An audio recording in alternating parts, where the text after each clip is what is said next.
కొరటాల శివ దర్శకత్వంలో ఎన్టీఆర్ హీరోగా తెరకెక్కుతున్న సినిమా దేవర. వరల్డ్ వైడ్గా ఈ మూవీ సెప్టెంబర్ 27న రిలీజ్ కానుంది. ఎన్టీఆర్ సరసన బాలీవుడ్ బామర్ జాన్వీ కపూర్ హీరోయిన్గా నటిస్తుంది. దేవర మూవీ విడుదలకు దగ్గర పడుతుండటంతో చిత్ర బృందం ప్రమోషన్స్లో బిజీ అయింది. అంటే మొన్నటి వరకు వరుస అప్డేట్స్తో సోషల్ మీడియాలో ట్రెండింగ్లో ఉంది. ఇప్పుడు మూవీని ప్రమోట్ చేయడంలో ఫుల్ బిజీ అయ్యారు.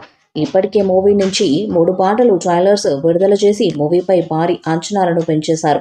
ఈ మధ్య ఆయుధ పూజ పాట అంటూ ఎన్నో వార్తలు వచ్చాయి. తాజాగా దేవర నుంచి ఆయుధ పూజ పాట పై అప్డేట్ ఇచ్చారు మేకర్స్. ఎన్టీఆర్ కొత్త పోస్టర్ని విడుదల చేశారు. దీంతో అభిమానులు ఈ పాట కోసం ఎదురు చూస్తున్నారు. ఇప్పటి వరకు 3 పాటలతో ఆదరగొట్టిన దేవర ఈ ఆయుధ పూజ పాట హైప్ను పెంచుతుందో లేదో చూడాలి.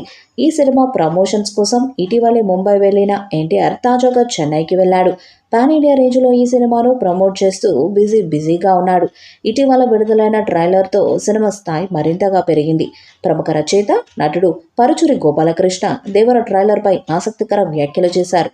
ట్రైలర్ చూసిన తర్వాత ఈ సినిమాను రామాయణంలోని కొన్ని సన్నివేశాలను స్ఫూర్తిగా తీసుకొని తెరకెక్కించినట్లు అనిపిస్తుందని చెప్పుకొచ్చారు. రాముడు సముద్రాన్ని దాటినట్లు దేవర సినిమాలో ఎన్టీఆర్ సముద్రాన్ని దాటుతున్నట్లుగా అనిపించింది.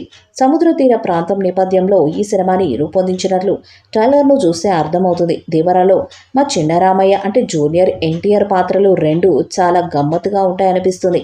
దేవర సినిమా బ్లాక్ బస్టర్ అవ్వాలని కోరుకుంటున్నా అంటూ ఈ సీనియర్ రచయిత ఆల్ ది బెస్ట్ చెప్పారు. ఈ సినిమా యొక్క యూకే రైట్స్ని డ్రీమ్ ఎంటర్టైన్మెంట్ మరియు హంసిని ఎంటర్టైన్మెంట్స్ సొంతం చేసుకున్నాయి.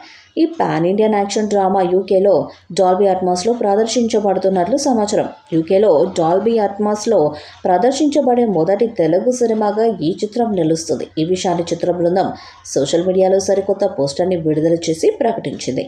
ఈ వీడియోపై మీ అభిప్రాయాన్ని కామెంట్ బాక్స్లో తెలియజేయండి. ఈ వీడియో మీకు నచ్చితే లైక్ చేయండి, షేర్ చేయండి, కామెంట్ చేయండి. మరిన్ని అప్డేట్స్ కోసం మన ఛానల్ని సబ్స్క్రైబ్ చేయండి. అలాగే పక్కనే ఉన్న గంట సింబల్ని గట్టిగా కొట్టండి.